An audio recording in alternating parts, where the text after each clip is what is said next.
ভগবানের সাথে ছাড়া আমাদের প্রকৃত সম্বন্ধ অন্য কারোর সাথে নাই। একটা দৃষ্টান্ত বলি, একটু ধ্যান দিয়ে শুনুন তো।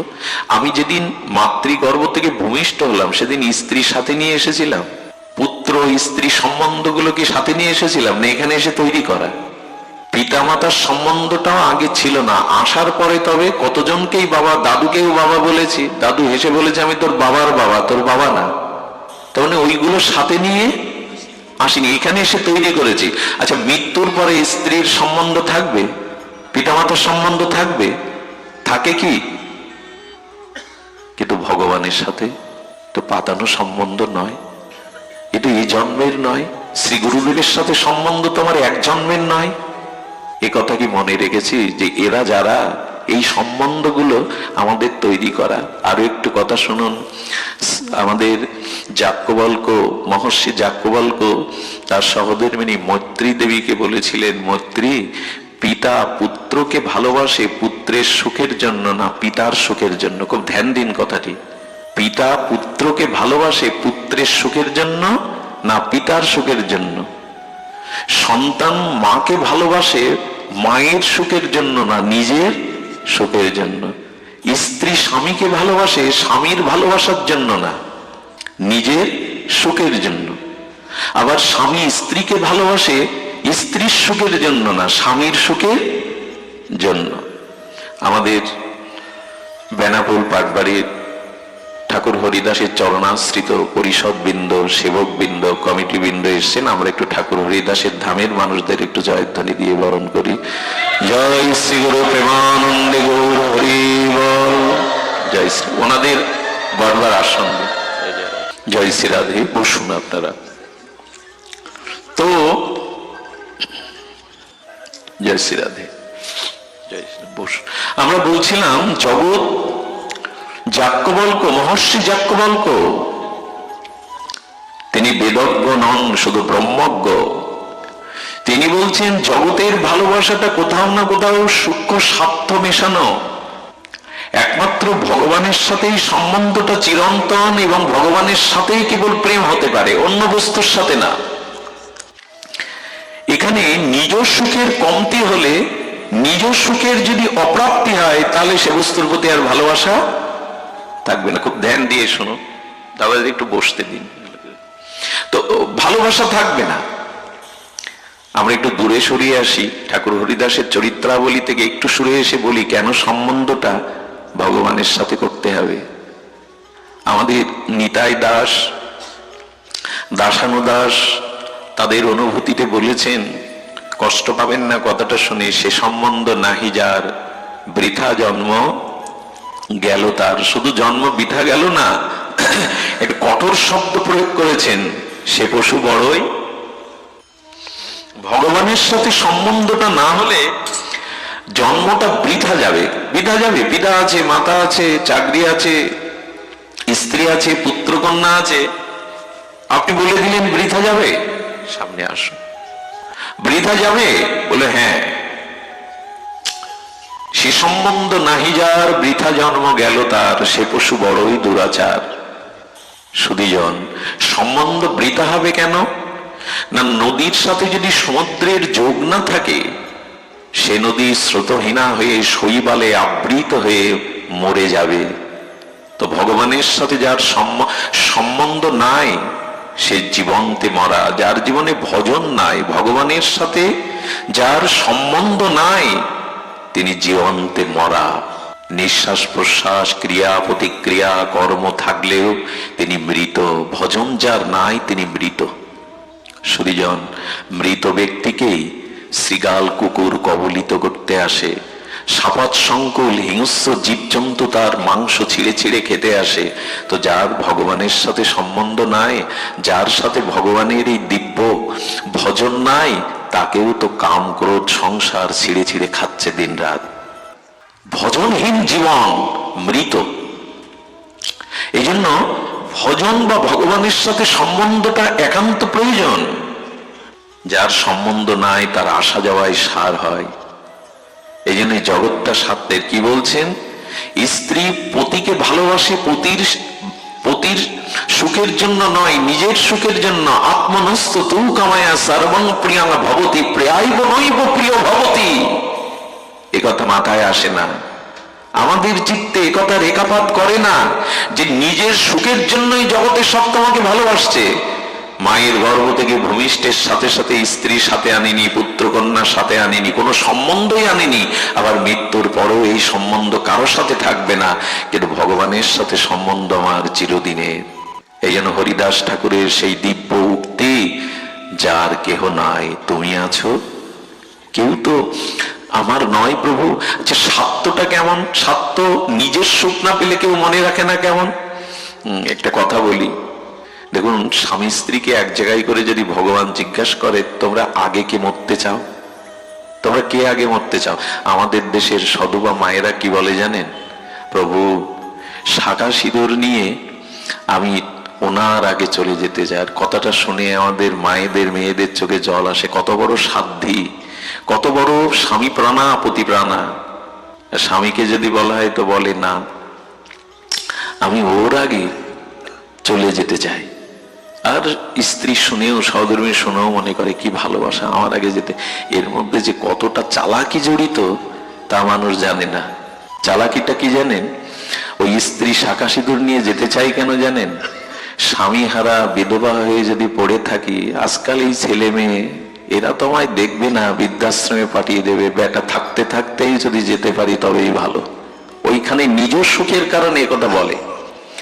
আমি এক মাকে প্রশ্ন করেছিলাম, মা, একটু বুদ্ধি করে প্রশ্ন করেছিলাম, কিন্তু তিনি সবার থেকে আলাদা। তিনি বলেছিলেন, না, আমার আগে যেন উনি চলে যায়। একথা সবাই বলতে পারে না। তো এই জন্য স্বামীও বলে কেন জানেন? স্ত্রী ছাড়া পুরুষের বার্ধক্য দশায় যে কি যন্ত্রণা, সেই যন্ত্রণা ও চাচ্ছে না। এই জন্য বলে আমি ওর আগে। আর আমরা বোকা শুনে মনে করি কি প্রেম, কি অনুরাগ, ওর আগে যেতে চাই। চাইছে, যেতে চাইছে যে কেন, এর রহস্য শাস্ত্র ধরিয়ে দিয়েছে। নিজের সুখের জন্য অন্যকে ভালোবাসি আমরা, তার সুখের জন্য না। এই কথা যাজ্ঞবল্ক্য মহর্ষি বলছেন মৈত্রী দেবীকে। আচ্ছা, পুত্রের কথা ভাবুন, সন্তান তো কত আদরের। খোকা, এক কাপ চা করে দিতে পারিস, বৃষ্টি হচ্ছে। হ্যাঁ বাবা, তোমার জন্য পারবো না।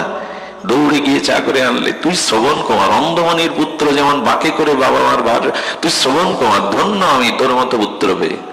10 মিনিট পরে বললেন যা বাজারটা করে আন। বলে আমি যেতে পারবো না। 2-4 বার বলার পর বলে কি, এই রাক্ষস পুত্র কোথা থেকে যে জন্মালো। 10 মিনিট আগের আর 10 মিনিট পরের ভাষা বদলে গেল কিনা। সব বদলায়। কেমন বদলায় জানেন? এইভাবেই বদলে যায়। দিল্লিতে আমি একবার একটা ঘটনা শুনেছিলাম আমার পরিচিত জনের মুখে। 1 এপ্রিল কি বলে? এপ্রিল ফুল, বোকা বানানোর দিন নাকি। তো শাশুড়ি আর বৌমার মধ্যে খুব মানে তাদের অন্তরঙ্গতা, এগুলো সখীর মতো। তো স্বামী অফিস থেকে আসার আগে স্ত্রী একটা চিঠি লিখেছে, অন্য পুরুষের নাম লিখেছেন, ওগো প্রিয়তম, আমি তোমারই, এইখানে আটকে পড়ে আছি, কিছুদিনের মধ্যেই আমি সব বাঁধন ভেঙে তোমার হব। এই চিঠি বালিশের তলা একটু বের করে রেখে দিয়েছে, সামান্য অংশ। স্ত্রী, এই স্বামী অফিস থেকে এসেই ওই চিঠি, চা এনেছে মিষ্টি করে, বেরিয়ে যাও, তোমার মুখ আমি দেখতে চাই। আমার ডাউট ছিল আগে থেকে, আসলে তোমার চরিত্র ভালো না। কি অভিশাপ আমার মাথার উপরে। এই চিৎকার করে যখন ভাঙাচুরো শুরু করেছে, মা এসে বলছে, খোকা এত রাখছিস কেন অফিস থেকে? আগেই আমি জানতাম মা, কাকে এনেছো আমার জীবনে, সর্বনাশীকে। এই দেখো চিঠি। মা খিলখিল করে হাসছে, বৌমার কাঁধে হাত দিয়ে দুজন হাসছে। হ্যাঁ মা, তোমরা হাসছো? বলে আজকে এপ্রিল ফুল, আমি বৌমাকে বলেছি একটু লিখে দাও, তোমার এসে কি ব্যবহার করে। তাই তো মা, আমি ভেবেছিলাম ও তো এমন হতে পারে না, এ তো হওয়া ঠিক নয়, আমি তো জানি সে এমন নয়। বদলে গেল। একটু আগে যখন তার স্বার্থ সংরক্ষণ হচ্ছিল না, ডাইনি পাশানি, তাই তো ভাবি ও তো আমারই। এই জগতের রহস্য বোঝা খুব মুশকিল। দোকানদার দেখুন কেন লাইট করে ডেকোরেটিং করে সাজিয়েছে। যেই আপনি যাবেন, আসুন আসুন, আপনার অপেক্ষায় তো ছিলাম, ভেতরে কি মিষ্টি ব্যবহার।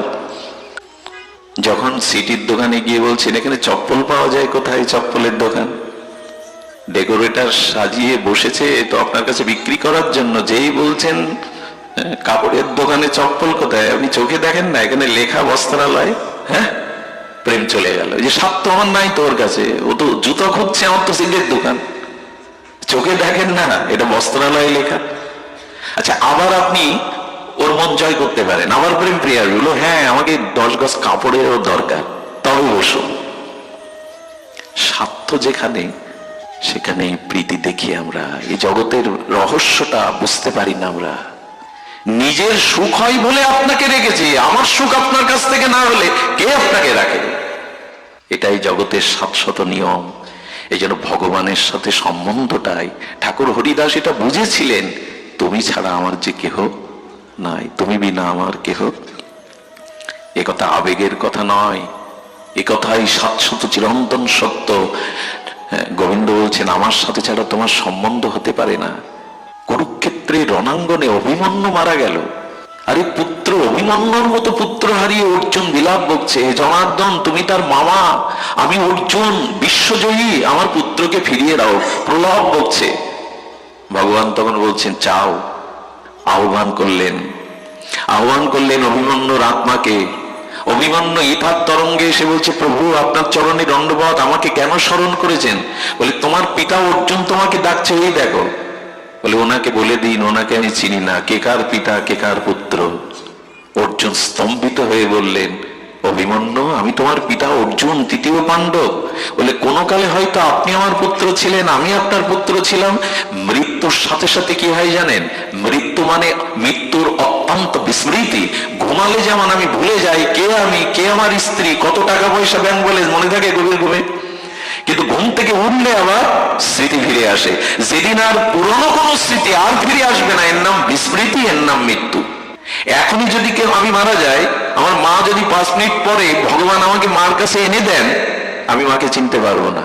মৃত্যুর অত্যন্ত বিস্মৃতি, সব ভুলে যায়। মৃত্যুর যন্ত্রণাটা তো কঠোর হয়, ওই সময় স্মৃতিশক্তি আর কিছু পেছনের মনে থাকে না। বলে ওনাকে বলে দিন আমি ওনার কেহ না, এক ভগবান ছাড়া আমার কেউ নেই। অভিমন্যু বলছেন আমি পরমানন্দ তার চরণে আছি। অর্জুন তখনই ভগবানের অভিপ্রায় বুঝলো, সত্যিই তো কেউ কারো নয়। আমরা কবে বুঝবো? এটা ঠাকুর হরিদাস বুঝতে পেরেছিলেন।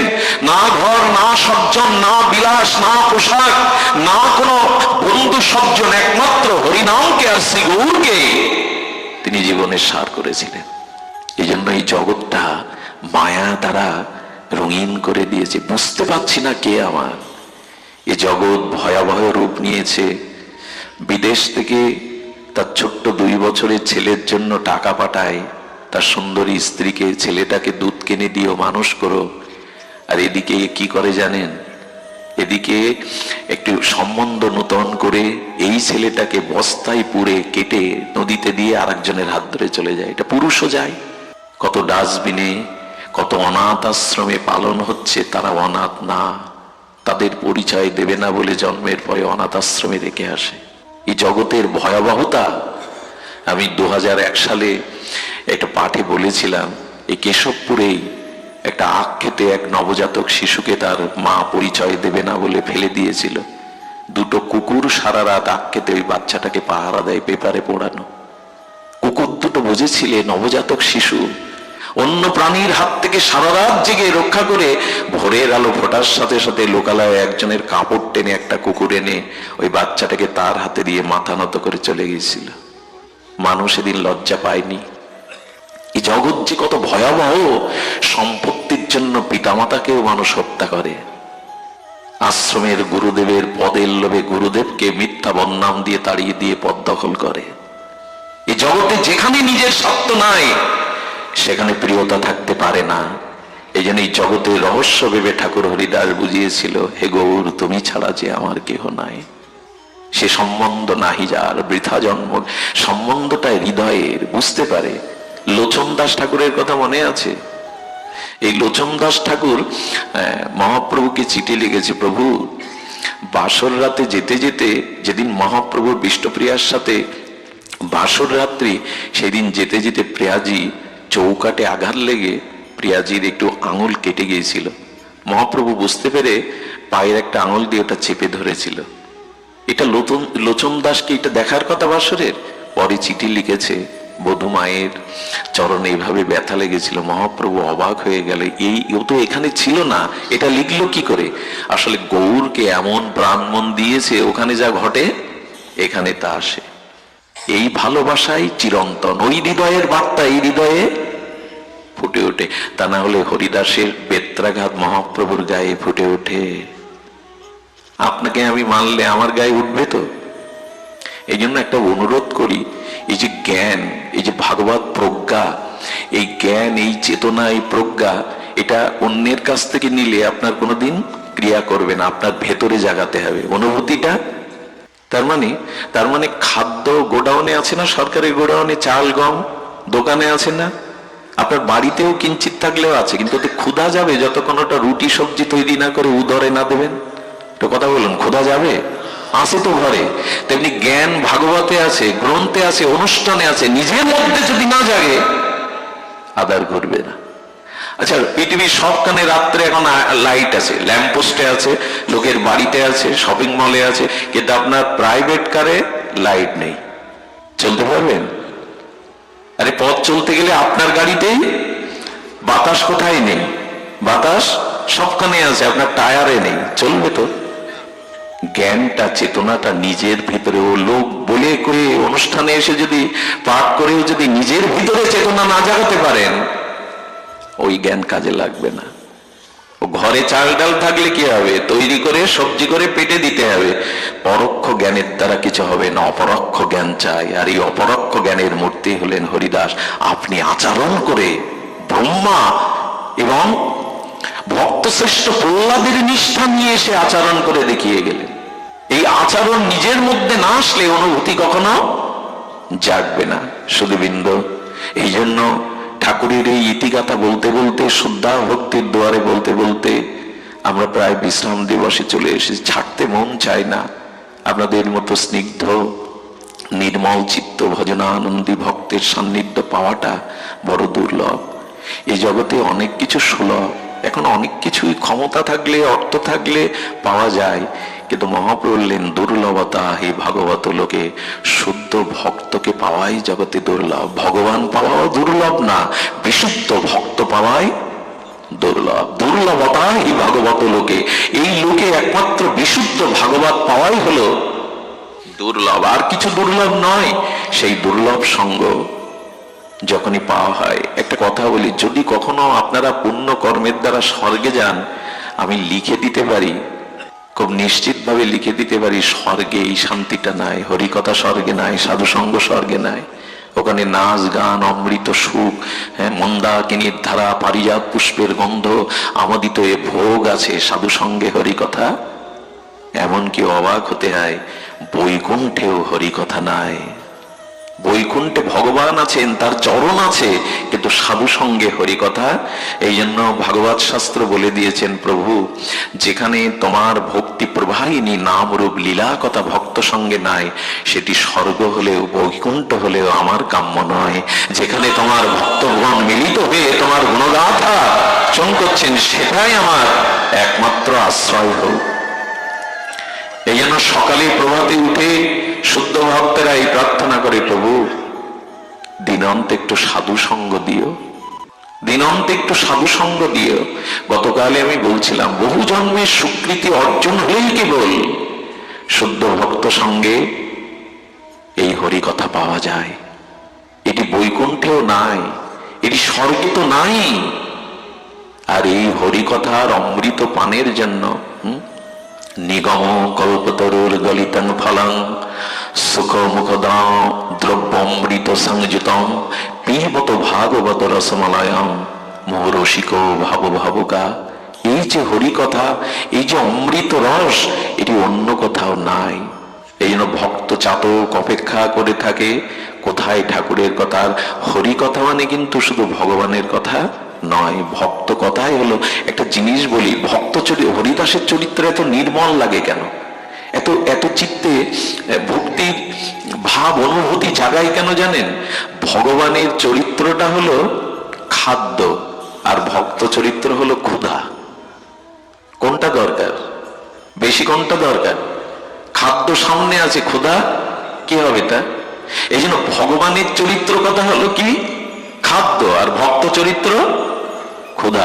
ভক্ত চরিত্র না জানলে ভগবত ভজনের ক্ষুধা কোনো কালেই জাগবে না। হরিদাসের চরিত্র না জানলে খাদ্য তো আছে, ভগবান আছে, শাস্ত্র আছে, ক্ষুধা জাগাবে কে? ভক্ত চরিত্রই ক্ষুধা জাগাবে। এই জন্য ঠাকুর এসেছিলেন আমাদের এই মাটিতে, তাকে যথাযথ সম্মান আমরা দিতে পারিনি। সারা বিশ্বের অগণিত গৌড়ীয় আচার্যগণ ঠাকুর হরিদাসের মহামহিমা জেনেছেন, জগৎকে জানিয়েছেন, আমরা যথাযথভাবে প্রকাশ করতে পারি না। তিনি এসেছিলেন আমাদেরই মতো আপামর সকলকেই এই গৌর প্রেম নামে সিক্ত করতে। আপনাদের সর্বশেষ অনুরোধ করে যায়, ঠাকুর এই চলে গিয়েছিলেন, তার শেষ ইচ্ছাটা আজ এখান থেকে যেন আমরা বলমান করে হৃদয়ে নিয়ে যাই। আমাদের ঠাকুর হরিদাসের, নামাচার্য হরিদাসের এই নামনিষ্ঠ দণ্ডনিষ্ঠ অবতারের শেষ বাঞ্ছাটা যেন আজ অন্তিম বিশ্রাম কথাতে আমরা নিয়ে যেতে পারি। আজ আসুন, যজ্ঞের শেষে যজ্ঞে একটা আহুতি দিতে হয়, একটা ফল দিয়ে আহুতি দিতে হয় না?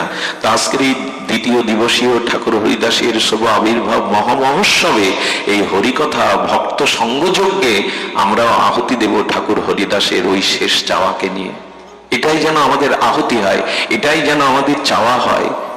বিখ্যাত হয়ে আছে, হৃদয় অনুরণন হয়ে আছে গৌড়ীয় বৈষ্ণবের, হৃদয়ে ধরিব তোমার ও কমল চরণ। আসুন না, আমরা মহাপ্রভুর কাছে, নিতাই চাঁদের কাছে আমাদের হৃদয়ের আত্মী দিয়ে এই আহ্বানটা জানিয়ে রাখি, প্রভু গো, আজ তোমার এই ভক্ত নিকেতনে, এই বৈষ্ণব বৈঠকে ভক্তের চরণ ধুলির অনুভূতি শ্রীঅঙ্গে শ্রীহৃদয়ে মেখে আমরাও বলছি, প্রভু গো, আমারও অন্তিম যেদিন, যেদিন এই জগৎকে, এই জগতের মায়াকে ছিন্ন করে আমি চিরবিদায় নেব, সেদিন এই প্রার্থনাটা রাখো, আমার স্ত্রী, আমার পুত্র, আমার কন্যা, আমার আত্মীয় কুটুম্ব, আমার বিলাসবহুল বাড়ি, ব্যাংক ব্যালেন্স যেন আমার চোখের সামনে না থাকে, আমার হৃদয়ে যেন ওগুলির ভাবনা না থাকে। হরিদাস ঠাকুরের এই প্রার্থনা প্রত্যেকটি প্রগতিশীল ভজনশীল ভক্তিপথের যাত্রীকে এটাই চাইতে হবে, হৃদয়ে ধরিব তোমার ও কমল চরণ। প্রভু, শেষের দিনে, সেই বিদায়ের দিনে, সেই অন্তিম দিনে আমার হৃদয়ে তোমার কমল চরণ দুখানা যেন আমি ধরতে পারি। হয়তো ঠাকুর হরিদাসের মতো তোমাকে সামনে পাবো না, কিন্তু হে মনের প্রিয় দেবতা, হে প্রেমের দেবতা, আমি মনের মানুষে যেন তোমার চরণ দুখানা, কমল চরণ যেন আমি আমার হৃদয়ে ধারণ করতে পারি। ধারণ করব কি? বিষয় আসক্ত জীব তার চরণকে ধারণ তো কখনো করিনি। তাই যতটুকু দিন বাকি আছে, সময় বাকি আছে, জানেন সময় বড় মূল্যবান। আমার খুব মনে হয় কি জানেন, জগতে অর্থবিত্ত পদ প্রতিষ্ঠা মূল্যবান থাকলেও মহামূল্যবান সময়। আমি হাসপাতালে এক মাকে আর বাবাকে চিৎকার করে কাঁদতে শুনেছিলাম 5 মিনিটের জন্য। ডাক্তার নাড়ি ধরে বলেছিল, মা 5 মিনিট আগে যদি তাকে আনতে, তবে তাকে বাঁচানোর একটা শেষ চেষ্টা আমাদের ডাক্তারি শাস্ত্রে ছিল। আচ্ছা বলুন তো, ওই পিতামাতার কাছে তখন 5 মিনিট সময় কত মূল্যবান মনে হয়? এই জন্য আমাদের জীবনে সময় খুব মূল্যবান। আগামীকাল সূর্যের মুখ আমি দেখবো, এমন তো যে কথাগুলো কি শুধু আবেগ সৃষ্টি করা কথা না, কাল কখন আসবে আমরা জানি না। এই জন্য প্রতিটি মুহূর্ত, প্রতিটি ক্ষণকেই ভজনে, চিন্তনে, অনুধ্যানে কাজে লাগান। এই জগতে যা গড়েছেন তাসের ঘরের মতো ভেঙে যেতে সময় লাগবে না। রাজা মহারাজাদেরও আজকে রামচন্দ্র খানের জমিদারির সেই রাজপ্রাসাদ তো নেই বেনাপোলে। আছে কি? সাতক্ষীরার জমিদার বাবুদের জমিদার প্রাসাদ গুলো আছে মাথা উঁচু করে? কই নাই তো। যেটা থাকবে হৃদয়ে সে প্রেম। তাই ভগবানের কাছে ঠাকুর হরিদাসের এই প্রার্থনাটাই আজকে আমরা পুষ্পাঞ্জলি, ভাষণাঞ্জলির মাধ্যমে এই যজ্ঞের পূর্ণ আহুতি দেব, হৃদয়ে ধরিব তোমার ও কমল চরণ। আর একটা কথা প্রভু, যদি ওই সময় চরণ মনে না আসে, তোমার নাম মনে না আসে, তুমি পারবে না কৃপা করে স্মরণ করিয়ে দিতে? তুমি এসে স্মরণ করিয়ে দিও, তুমি মনে করিয়ে দিও, আমি তোমার নয়নে হেরিব তোমার ও চন্দ্র বদন। প্রভু চোখ দিয়েছিলে তো ভক্তকে দেখতে, ভগবানকে দেখতে। সারা জীবন বিষয় আশায় স্ত্রী পুত্রকে দেখেছি, তোমাকে নয়ন মিলিত অনুরাগ দৃষ্টিতে দেখিনি। তাই নিবেদন, হৃদয়ে যদি তোমার চরণ থাকে তবে নয়ন চাইবে তোমার সেই কমল বদন দর্শন করতে। আমাকে ভুলে যেতে দিও না,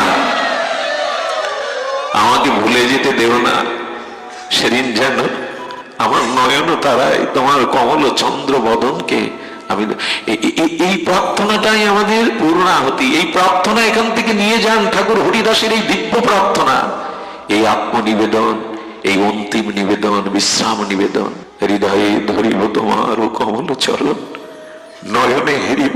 কত কি দেখলাম জগতে, এই বিশ্ব প্রকৃতিকে, বিশ্বকেই দেখলাম, বিশ্ব মোহিনী কত রূপ দেখলাম, পুত্র মুখ মহোৎসব দেখলাম, কিন্তু শেষের দিনে নয়নে যেন অন্য কারো রূপ না ভেসে আসে, যেন তোমার কমল বদনটি এই নয়নে ভেসে আসে, অন্য কোন রূপ যেন নয়নে না ধরে। এই হলো আমাদের, এই আমাদের পূর্ণাহুতি। জিহ্বায় উচ্চারিব শ্রীকৃষ্ণ চৈতন্য নাম। প্রভু আমি ভুলে যাব না তো, তোমার নামটি ভুলে যাব না তো আমি, যাতে ভুল না হয়। অনেকেই প্রশ্ন করেন, বাবা অনেক ভক্ত মৃত্যুর সময় স্মৃতিশক্তি লোপ পায়, উন্মাদ হয়ে যায়, তাহলে সারা জীবন যে তোমার নাম নিল, তোমার গুণকীর্তন করলো, শেষের দিনে তো তাদের স্মৃতিশক্তি নাই। প্রভু বললেন, যারা সারা জীবন নিরপরাধে আমার নাম নিত্য নিরন্তর নিয়েছে, যদি শেষের দিনে কোন রকমে তার নাম নিতে ভুল হয়, আমি তার হৃদয়ে বসে তার হয়ে নাম নিয়ে নেব, আমি তার জিহ্বায় বসে নাম নিয়ে নেব, এটি তার দায়িত্ব। এই জন্য প্রভু আমার জিহ্বা তো সারা জীবন বিষয় কথা বলে গেল, কত কথা এই জিহ্বা বলে গেল। মানুষ বাড়িতে বসে কথা বলার লোক না পেলে পাড়ায় চলে যায়, প্রতিবেশীর বাড়ি চলে যায়, চায়ের আড্ডায় চলে যায় শুধু কথা বলার জন্য, কিন্তু সেই জিহ্বা তোমার নাম নিল না, তোমার কথা বলল না। কথা বাড়িতে বলার লোক না থাকলে আমরা পাড়া প্রতিবেশীর বন্ধু সজ্জন চায়ের আড্ডায় চলে যায়, কিন্তু এই জিহ্বা পেয়ে তোমার নাম তো নেওয়া হলো না। এই জন্য জিহ্বায় উচ্চারিব শ্রীকৃষ্ণ চৈতন্য নাম। কেন জানেন? সারা জীবন হরে কৃষ্ণ নাম নিয়ে এখন বলছে কেন শ্রীকৃষ্ণ চৈতন্য নাম?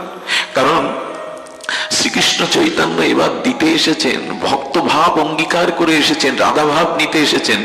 হা গৌর বললে বিচার না করে যে তাকে কৃপা করেন গৌর।